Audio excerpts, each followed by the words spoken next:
I have seen the torch of freedom pass from hand to yearning hand, and the vision of our fathers spread hope throughout this land, as the dream some fought and died for in my heart becomes my own. I will strive to keep her promise, America, my home. America, America, may God bless America, and freedom reign across America, my home. From the shorelines to the prairies, to the cities great and small, we have reaped the fruits of justice and liberty for all. So with deep appreciation for the blessings of freedom that we know in this great land of ours, I'm Dr. George Simon, welcoming you to another edition of Character Matters. This is the program where we talk about what I consider to be the defining issue of our time, the character crisis plaguing much of the world. And tonight we're going to do some interesting talking about one of the main factors responsible for the character crisis, and that is our culture of narcissism and entitlement. It's something I blogged about once again on my personal blog, which I invite you to visit at www.manipulative-people.com. I also blog at www.counselingwith2lsresource.com. Once again, those blogs are www.manipulative-people.com and counselingresource.com, counselingwith2lsresource.com, for my weekly blog posts. And also invite you to familiarize yourself with my books, In Sheep's Clothing, Understanding and Dealing with Manipulative People, Character Disturbance, The Phenomenon of Our Age, and The Judas Syndrome, written primarily for the Christian faith community. All these books are my best effort to explain the character crisis that we find ourselves in, what's responsible for it, what we need to do about it, and especially how to get some help if you happen to be in a relationship with a character-impaired individual. So that's been the thrust of my work for the last almost 30 years, and I invite you to make yourself available of the weekly blog posts and the books, and also tune into this program every week at 7 o'clock in the evening on Sundays, Eastern Time, 4 o'clock Pacific Time, 6 o'clock Central Time, where we talk about the character crisis and various topics related to it. And if you want to join the discussion tonight, as I mentioned, we're going to be talking about our culture of narcissism and especially entitlement. We're going to especially be wanting to talk about just what it is about the cultural climate of today that fosters such a sense of entitlement and fosters the narcissism that we see so rampantly these days, that's eroded our communities and that has led to so many of our social problems, so many of our problems in relationships.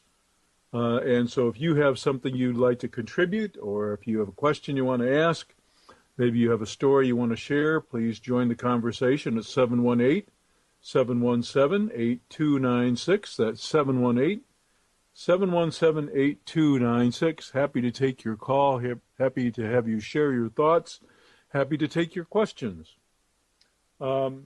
Interesting article, I believe. You'll find it interesting, that I posted on my Manipulative-People.com blog this past Friday. Many years ago, back in the mid-90s, when I started doing workshops and when I first published the first edition of In Sheep's Clothing, I was saying some things about character disturbance and some things especially about narcissism and narcissistic behavior, and especially about narcissistic personalities that was not popular at the time because it went against the grain of traditional thought. Back before psychology became a much more empirically rigorous field of study, we had all of these theories about human behavior that really couldn't be tested. Sigmund Freud and his followers, they had devised these thoughts about how the inner mind worked, and there was really no way to test these things empirically. A lot of their conjectures were just that. They were conjectures. This theory seemed to explain a lot, but there was no way to validate empirically how sound the constructs were. So, we just took these things at face value. We took them for granted. We believed in them. We preached a lot of things that we held to be true without a lot of empirical backing. Well, many of my clinician colleagues and I, we began to notice some things in our practices that went against the grain, that went against all we had been taught, basically, about human nature and what makes it work. We were trained, basically, to deal with folks who were making themselves sick, literally, with anxiety and insecurity, basically their repressed feelings and their insecurities and their low self-esteem and their unconscious fears were making a wreck of them, and therapy, as traditionally devised, was an ideal venue for them to kind of come into contact with their repressed selves and sort through their repressed feelings and uncover their unspoken and unconscious fears and anxieties, basically get to know themselves at a deeper level. And in these insight-oriented approaches, folks came to understand themselves and what made them do the self-destructive things that they did. Well, this is all great if, in fact, you're dealing with somebody who is riddled with fears and insecurities and who is repressing a lot of emotion and dealing with unconscious fears. This is a great tool to help them heal. Problem is that what we began seeing as our culture changed dramatically from a repressive culture that fosters insecurities, that fosters hang-ups, that fosters repression of feelings, we changed from a repressive culture to a permissive culture. And we also changed into a morally relativistic culture. And we also changed into a culture of entitlement. And because of that, what therapists were being asked to deal with most of the time, somebody would say to a character-impaired person, a person who just didn't seem to get it, a person who was treating their spouse badly or their children badly or was behaving badly, drinking too much, cursing too much, lying, thieving, and cheating too much, whatever the case may be,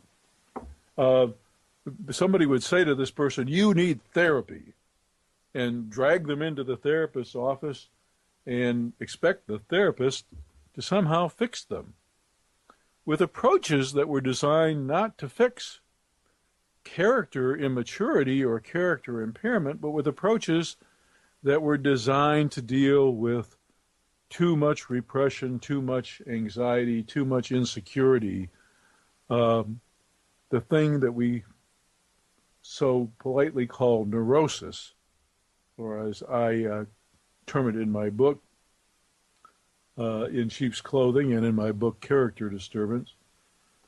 This is what we used to treating, but now all of a sudden we were treating individuals who were behaving badly.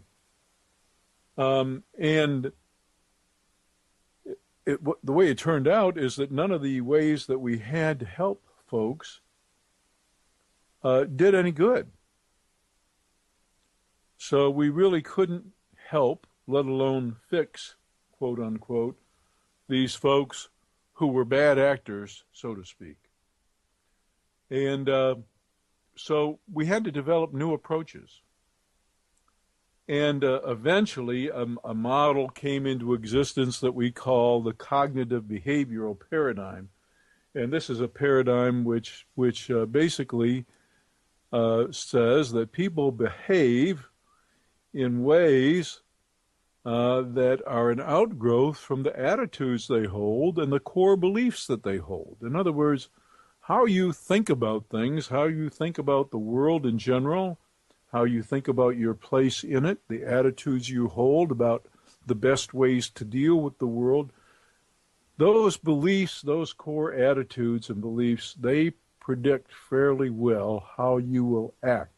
And if your behavior is a problem, then what you really need to take a look at is not so much your deeply repressed feelings, but the screwy way in which you tend to think about things. Your stinking thinking, so to speak, as the folks in AA are wont to say. So a whole new therapy was born, a whole new type of therapy called cognitive behavioral therapy. And it's the treatment of choice when it comes to dealing with character disturbance. Now, a lot of therapists say they understand that, and they also say that they do cognitive behavioral therapy, but I'm here to tell you, folks, that many therapists really haven't a clue how to actually implement the principles of cognitive behavioral therapy. Many times they have a bit of a clue when it comes to the cognitive component. But when it comes to the behavioral component, many times they are very lacking. So it's still difficult these days, even though it's better than it used to be, it's still difficult to get the kind of help that really makes a difference when you're dealing with someone of impaired character. And one of the things that's really tough to deal with, and that's the topic of tonight's program and the topic of the blog posts that I have recently posted, especially on my blog at manipulative-people.com, one thing that's really tough to deal with is narcissism. You know, we used to think that narcissists were inherently insecure individuals who compensated for underlying and unconscious feelings of insecurity and an anxiousness about themselves and their worth by putting on a facade of greatness, of a bravado, of confidence. They acted all that, but underneath it, they really didn't feel all that. That's how we traditionally thought. And there's been a study done that that recognizes that in fact there can be a type of narcissism that is the more neurotic variety. The study that defined the two types of anxiety is in the Psychological Bulletin, Volume 10. It's online. It was published online on the 29th of December.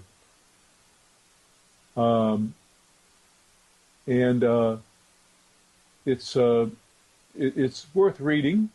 It's worth reading because it mentions that while there is this type of narcissism out there, the more prevalent kind of narcissism, and this is what I've been saying for many, many years, including those early years in the 90s when people thought basically that I was kind of off my rocker. The more prevalent kind of narcissism are the folks who think they're all that. They really do. I mean, they don't just act all that. They really do believe in their greatness, even if it's not justified. Sometimes they have something to show for themselves. Sometimes they don't. But they really do think way too much of themselves, so much so that they can't have enough care and concern about other people to function well in society and to function well in a relationship. They don't have enough care. They don't have enough empathy. They don't have enough concern for the welfare of others. They're so self-centered. They're so self-focused. They're so egocentric. They can't look outside of themselves and their own wants and their own needs. It's all about them. And there isn't any anxious insecurity underlying all of this. They really do think they're all that. And what's worse is they really do feel entitled to do whatever they please. And when you have a narcissistic person in a relationship, that relationship is bound to be a living hell.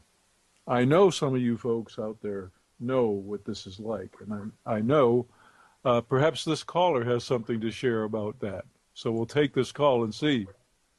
Hello, and welcome to Character Matters. Hi. Hi. Welcome. Okay, I have some questions. Sure. So, I don't know, 5 years ago I read, you had a website, I don't know if it was called Manipulative People yet, but I Googled stuff and you came up, and that's when I first heard the term Character Matters, or character, talking about disturbed character, I guess is the term I'm talking about. And you said if you are with a disturbed character person, get out, because there's no fixing them. Well, in extreme cases, yes. Not always, but in extreme cases, yes. As you know, in my books and on my online articles, I say that character disturbance exists along a spectrum. Right. We know that now about autistic disorders as well, and we know that actually about several disorders, that they exist along a spectrum. And so if somebody is a little bit character disordered, so to speak, it's not absolutely necessary to get out, but you sure do need to get the right kind of help, and sometimes that can be really hard to find. Okay, yeah. So that's my issue. So I'm no longer with my husband. I'm nowhere near divorced because they don't. There's money issues and businesses, so that's not to his advantage.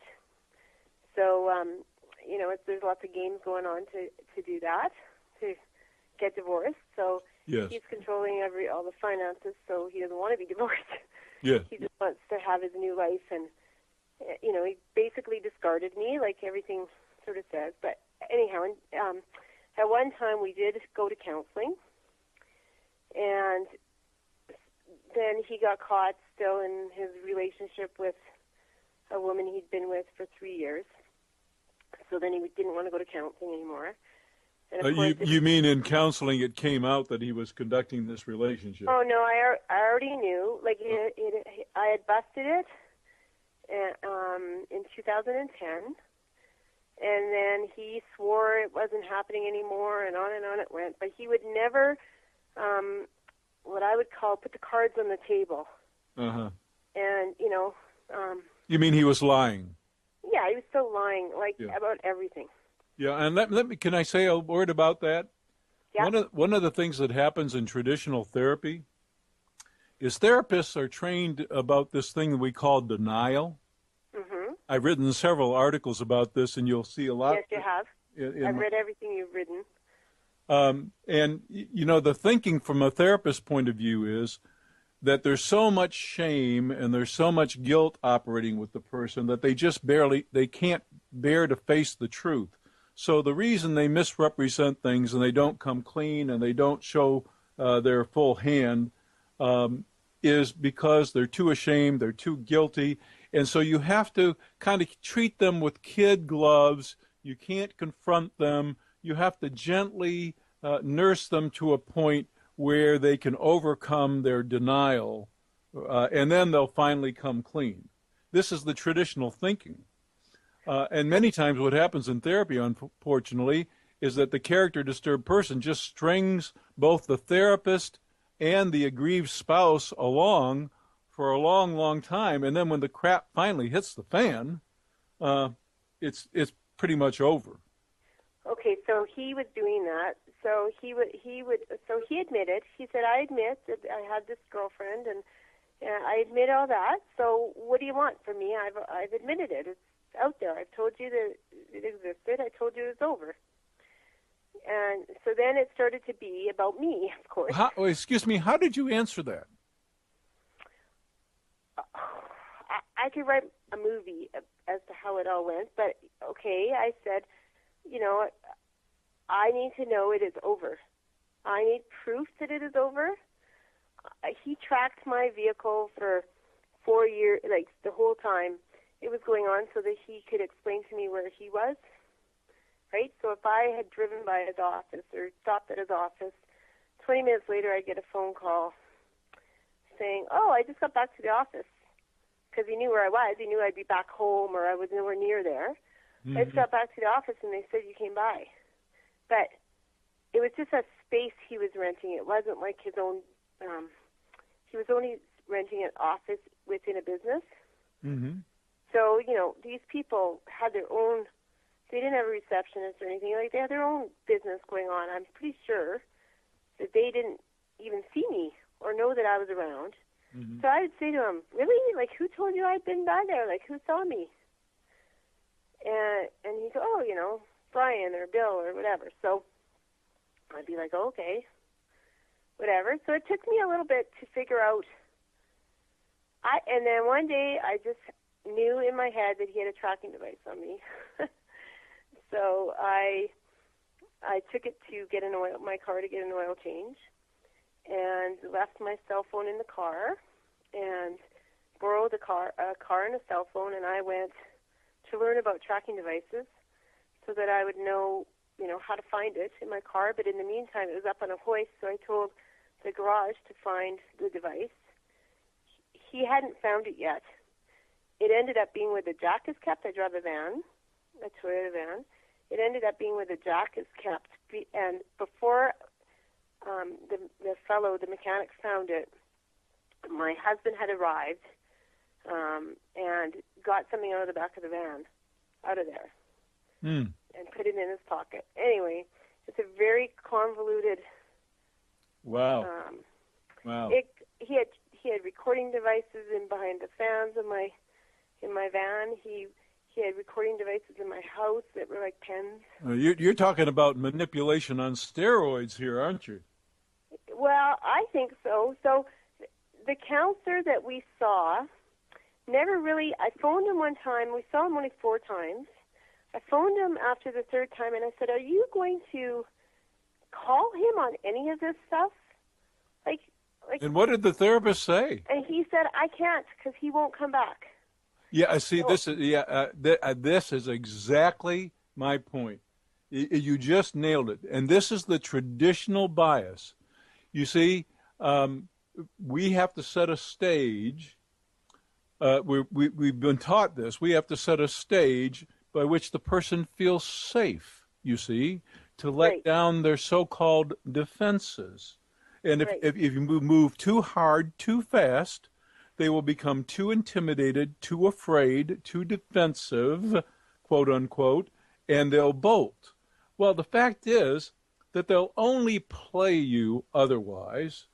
And the fact is they might just go bolt out of therapy, and that's your proof that they don't mean to change and that you're better off without them. So okay, so you think that that makes sense from the outside. Now, so he got caught still, so his girlfriend was married still, and I had contacted that man in 2010 and told him that his wife was having an affair with my husband. The counseling was happening in 2012 because he got caught again. He took her to I live in Canada.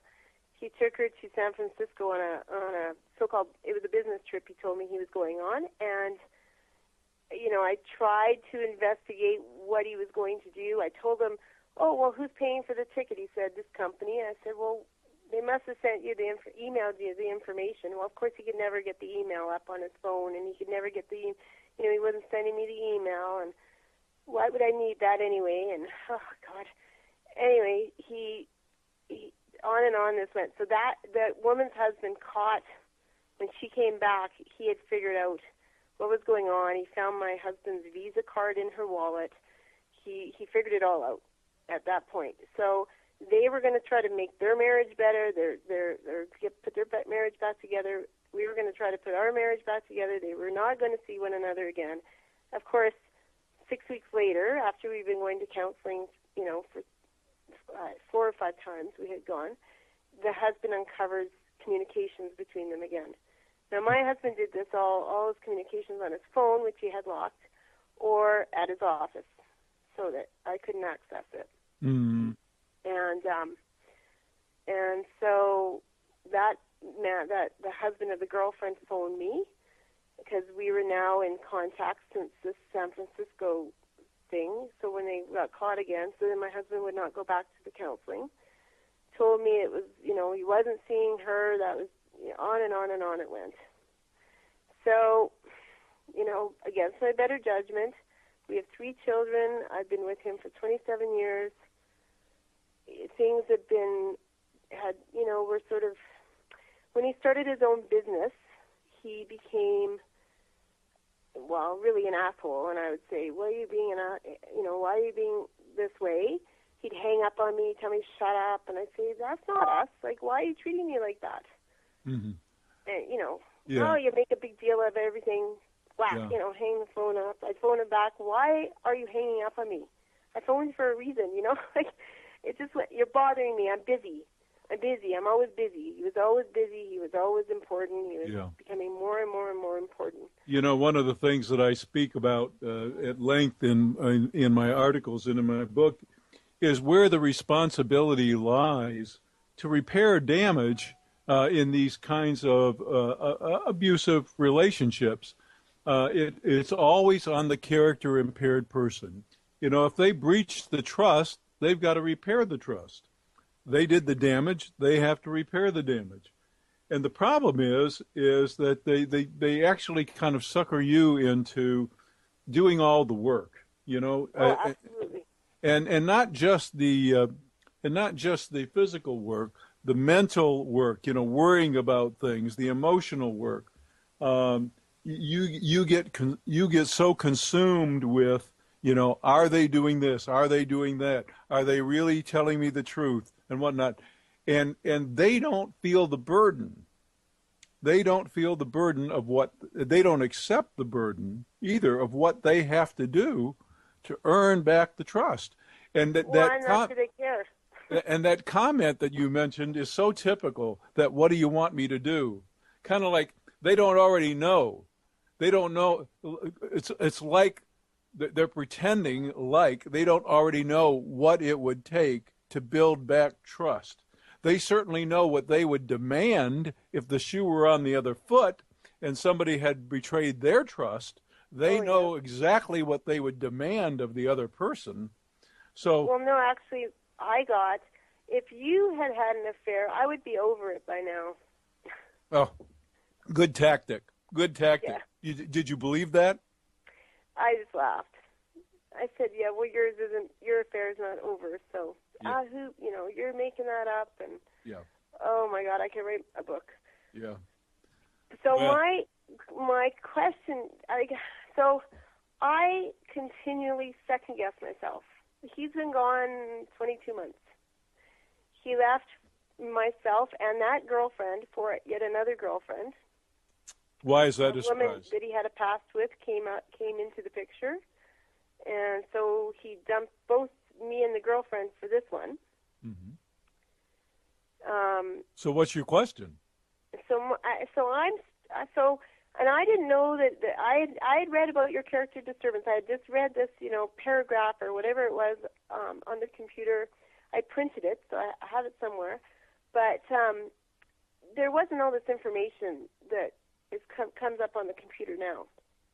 And your website wasn't as developed, and I don't think anyway at the time. And so I didn't know about narcissism. And I'm a middle-aged woman. We didn't talk about narcissists, and that's a newer thing that people talk about. And so this counselor we saw together. I went to him after he left. He said, your husband is a narcissist without any doubt in my mind. You need to learn about narcissism, which is when I started learning and reading on the internet. And I got your book. That's when I learned all the stuff I've learned. And then I went back to him because I then found out that he had actually left for this third woman. And, I wasn't handling it very well. And he said, your husband is a psychopath. I can't give you, I'm not going to say I'm diagnosing that because it's a huge diagnosis. But I have met very few people that are to the extreme of him, and he is a psychopath. Mm-hmm. You need to learn more about psychopaths. So now this is the same therapist that told you that? Yes. Uh-huh. And do you know the difference between your garden variety narcissist and a psychopath? No, to be honest, it's very foggy. Well, let me make this. I'll oversimplify it just a little bit for the benefit of the listeners, because I have several articles on narcissism and malignant narcissism, which is the characteristic that psychopaths have. Right. But most narcissists have a limited degree of empathy. In other words, they have a limited capacity to care for others. And they're so self-focused that they just don't give much care to others' welfare. Psychopaths, on the other hand, have a very malignant form of narcissism. They have a marked deficiency in empathy. Either they have no capacity for empathy at all. In other words, the way their brains work, they can't even experience empathy. Or if they have a little bit of it, or if they have some capacity for it, they have this incredible ability to turn it off, just like a light switch. We call it compartmentalization. They can just completely wall it off, and that enables them to use and exploit others at will without any compunction, without any nervousness, without any hesitation. They just basically use people. And not all psychopaths are predators or criminals. A higher percentage than normal of criminals are psychopaths, but psychopaths can also be heads of corporations. They can be entrepreneurs. They can be the person next door. What really defines them is the absence of empathy that leads them to callously and senselessly, and here's the key word, remorselessly use and abuse others. They don't have any compunction about it. They go through people like water. Why is it any surprise that he's already found somebody new? It's no surprise if he's a psychopath. Now, well, he left for her, like, and she brought money to the game, so she elevated him just a little bit higher, right, than he was already at. Yeah. Well, I have to say, true psychopathy is very rare. Is pretty a rare phenomenon. Most of the time, folks with character disturbance fall somewhere on the spectrum, and there are some narcissists who are pretty severe narcissists, but they're still not quite psychopaths. Right.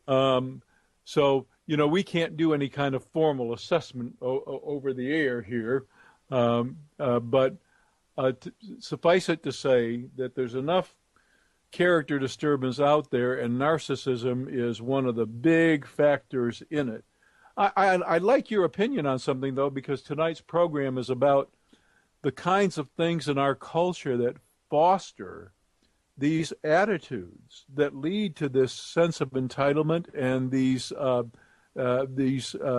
egocentric patterns. I'd just like to hear your thoughts on what you think it might be about today's culture that seems to be creating this climate where we have so many narcissists in our midst. Do you have any thoughts on that? Okay, so my mother-in-law told her children, and now they came, the apple doesn't fall far from the tree in my husband's behaviors, we'll say. So he came from a broken family. And my mother-in-law would tell my husband that he did not, as he was growing up, that respect wasn't important, that people had to show him respect first. And to me, it's all about respect. Yeah, there's the entitlement right there. Yeah. I have to say, I'm going to interrupt you for a minute here. I have to say, I encountered this attitude among the most hardened criminals in prison. This respect on demand attitude. Respect is one of those things that, in my opinion, based on years of clinical experience, is the thing that most needs to be, and I'll be careful about this word, earned. Now, treating someone civilly with due regard, that's another matter. We all deserve to be treated civilly. But affording someone respect needs to be earned. And how we earn it, the word respect, I define it actually in my books. It comes from the Latin to look back. We get the word spectacles from the verb spectere.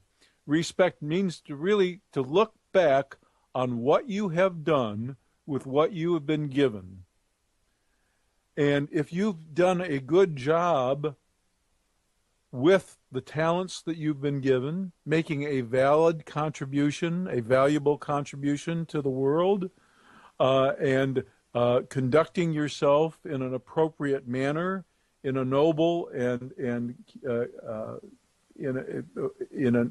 a manner of integrity, of character. If you've done that, then you have every reason to hold yourself in high regard.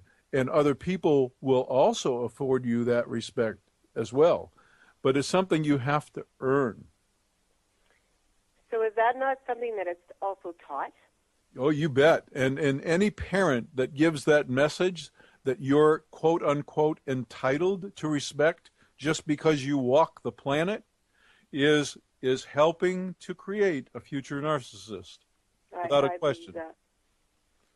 Because I personally feel that, he didn't respect elders. Now, I was taught, for the most part, people's grandmas and grandpas, you respected them. Until you encountered some reason not to. Yes. He couldn't stand old people. Yeah, this is something they were like this is something I bothering write the about space too. he was in. This is something I write about in the book about the difference between narcissists and antisocial characters is that narcissists don't recognize any higher power. In other words, there is no power or authority greater than them. As far as they're concerned, they're it. Whereas antisocial personalities, they recognize higher powers or authority, but they're at war with them. So they're kind of out to defeat them, out to beat the man, so to speak. But narcissists, they don't even recognize higher powers or authority. As far as they're concerned, they're it. But there are instances that they are forced to recognize them because they it's obvious that that person is in a higher, place than them. Either, but it doesn't. They show them no, on the inside they show them no respect. Like, only to not look bad to other people do they act like, yes, this is my boss, or this is the president of the company, so I have to act like... Right. We call this the tactic of giving assent. Narcissists will give assent. In other words, they will kind of go along. They will see a practical need to kind of cave in to somebody else's external demands, but in their heart of heart, they really do not respect the authority of anyone else. Whether they're older, wiser, more experienced, it doesn't matter.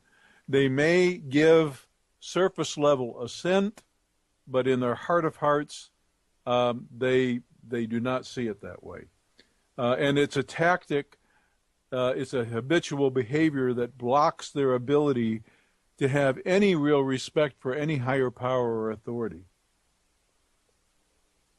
So, and that I think, I have 3 children, and I do not, the jury's sort of out still on whether this kind of can come up through genetics or not. How much is learned and how much is nature, like how much comes genetically to them. Yeah. I don't know if you have, I don't recall reading too much about that.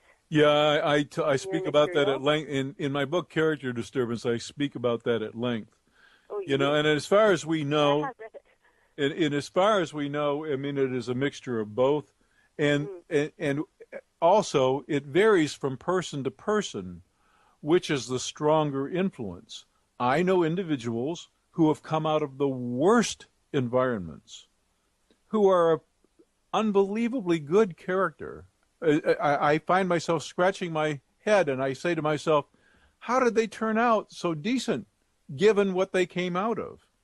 Mm-hmm. And then I've seen some people come out of the very best environments, had every good kind of upbringing you could think of, and they were just rotten to the core. So how big a factor nature plays over environment, it varies from person to person. It's always a mixture of both. Some folks, however, appear to be kind of hardwired, and other folks appear to be have been more shaped by their environment. Both are important, and it just depends on the individual. Each individual is different. Yeah. Well, I certainly hope that things are better for you now. I certainly hope the material that I have out there online and in my books has helped you some. Has it? Yes. What it has helped is because I've been told for the last for sure the last 15 years of my life that I didn't measure up. Yeah. Everything I did was measured. Yeah. I didn't clean the house well enough. Everything I did was measured. Where I was, how long I talked on the phone, whether I should be talking on the phone, whether I made enough food for dinner. On and on it went. Yeah. It was constant measuring. So reading all your material helps put it in perspective. It helps you understand that these people actually do exist, that, there's someone like you doing mega research and, giving all your experiences with these kind of people, and it sort of validates you a little bit in your, are you crazy? Is it your fault? Is it truly all these things that you've done wrong? Right. So you recognize these things as tactics now, and you recognize that in that narcissism, naturally everybody's going to be looked at as inferior and never able to measure up, because nobody could come up to the standard that they set. There's another great psychologist by the name of Stanton Samanow who has a perfect descriptor line for these folks, and that they are legends in their own minds. Oh, absolutely. Yes. That's how my brothers describe him, actually. Yeah.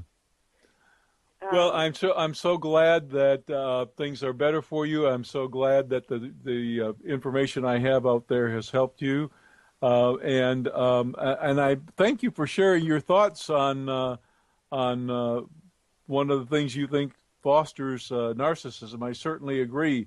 What I wouldn't mind seeing from you actually is a little bit more information about how you can maybe make sure you're not fostering narcissism. Oh, now you're kind of leading. Try not to. Yeah, now you're kind of leading into the best part of my book, Character Disturbance. In Character Disturbance, I have what I call the 10 Commandments of Character Development.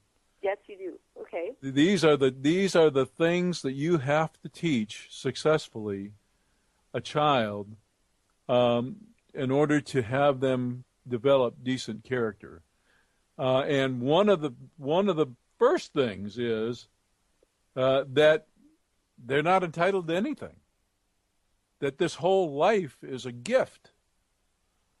Well, however you want to see it. If you want to be completely secular about it, if you want to be completely agnostic about it, this life is a miraculous gift of nature. Nobody earned it.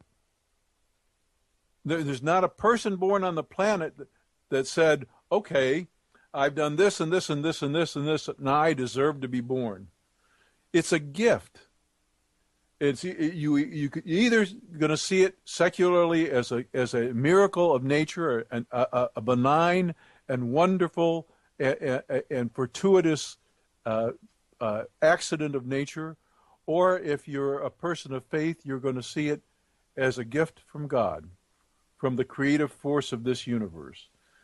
And if in seeing this gift you feel beholden, you feel indebted, you feel grateful for this gift, then you don't take anything for granted, and you feel obligated to make of this life something that honors the gift giver.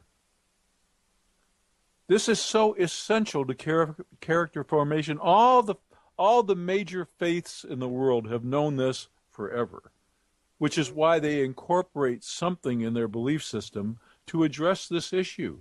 There is nothing more fundamental to character formation than that.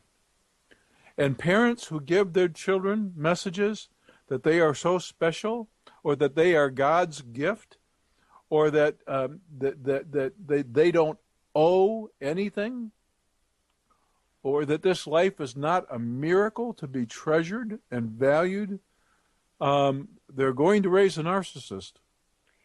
There's no question about it. In my mother-in-law's case, like in my husband's case, I believe he was one of the few divorced, kids from a divorced family in a Catholic school. In our school system is public and Catholic, and it's basically all public, but for whatever reason we have two systems. Anyway, so in a Catholic school there weren't as many divorces in the 70s when his parents got divorced, and so he was one of the few. So in my thought process when she told me that, because I said, he doesn't respect anything. Like, this is after we're married, and I'm like, what? Where is this? There's no respect. Like, he doesn't even respect her. Mm-hmm. And she, I think, was trying to make up for the fact that he was different. than the other kids. He didn't have two parents at home. You know, he had parents that had two houses. He was going back and forth between homes. Mm-hmm. With a brother. He had a younger brother as well. Well, there's almost always a reason, but there are some essential things that we must do in rearing children, and regard for this wonderful gift that is life, and a deeply felt obligation. You know, once again, I'll quote Stanton Samanow here, because he's one of the great thinkers of our time when it comes to character disturbance. But he said, of all of the characteristics that people who do bad things have, the deficient sense of obligation is probably the most telling and the most predictive of dysfunction. In other words, if there's no feelings of obligation, that I owe something, that I have a debt to pay, and that it's my responsibility to make of myself the kind of person that will make a positive contribution, not just to my relationship, but to the society at large. If I don't have that sense of obligation, everything goes to hell in a handbasket. And that has to be nurtured very early on. From the earliest days, you can never start too early with a child, because children are natural narcissists. From the very minute they're born, they think the world revolves around them, and they think that others are there to meet their needs. They have to learn differently. They have to learn that basically they're entitled to nothing, and that everything that comes their way in a positive way, even the love they get from loving parents like that, it's a gift to be treasured and to feel indebted about. So that there's this sense of obligation to give back, to do good likewise, to make of yourself the kind of person who is going to make the world a better place. Now, do you find teenagers lose a little bit of that for a little bit? They lose more than a little bit of it. Yeah. And unfortunately, you know, we're of this thought that this is an inevitable fact of teenage years. Frankly, it's not. It's cultural. There are cultures, there are even primitive cultures, where the kinds of things our teens go through are not things that teens have to go through. This is a cultural phenomenon, and we are not going to solve our character problem any other way than by looking at the aspects of our culture, especially the rampant messages of entitlement. Oh my gosh, in the media especially, we are just inundated with these messages of entitlement, and messages of permissiveness, and messages of grandiosity and exhibition. You know, with the advent of social media especially, everybody just wants to toot their own horn and basically show themselves off. So you hear all the time, whatever makes you happy. Yes. You have to be happy. Right. Yeah. And you're entitled. At the expense of others. Yeah. Yeah. So we're only going to fix the problem by tending to those things. You know, we had some institutions for a long time, for many years, for many decades. Some institutions were in place that helped our culture and our society foster character. And a lot of those institutions are crumbling. I'll give you an example. Sports. Sports was a great character formation vehicle. It's become one of the most self-aggrandizing kind of things you can have. From the soccer moms who all of the kids are special, and they all deserve to play, and they all deserve this, and they all deserve that, to the professional sports, where these folks who have talent are paid incredible sums of money for their talent, and how miserably they behave and what horrible role modeling they give is given a pass because they're so valuable to the team because of their talent. This would, I'm old and I'm 67 years old. I remember when people were just gone from professional football teams, and they were gone in a heartbeat for much, much less now that even warrants a fine. Yeah. And not only that, when they get fined, they want to sue. they think it's unfair. Yeah, they think it's unfair. Mm-hmm. It's unbelievable. So that's one of the just one of the many institutions that we've allowed to crumble that was designed basically to foster character. Sports in junior high and high school were a great way to develop a sense of teamwork, camaraderie, of personal goal setting, of respect for authority, a valuing of hard work and effort. None of these things apply anymore, and it's a tragedy. It's a tragedy of great proportion because not only have the institutions eroded, but the character that they used to foster has eroded, and it's costing us our freedom dearly. We're running the entitled middle-aged people that have done that. Yeah. We're running close to the end of the hour here, so if you have something else you'd like to share or another question you'd like to ask, I invite you to do that now. Well, you know what? I actually wanted to know a little bit about your thoughts on how to not second-guess yourself about everything I read and, how it applies and where it applies with me. Uh-huh. But it's a little complicated, so maybe I'll listen in another time and maybe broach that at another time. Great. Well, thank you. Thanks for calling in and sharing your thoughts, and I hope the discussion has helped you out a bit. Yes, it does. All right. Thanks for calling. Yeah. Thank you very much. Bye-bye. Well, we're coming near the end of another hour here. This hour seemed to pass quite quickly tonight.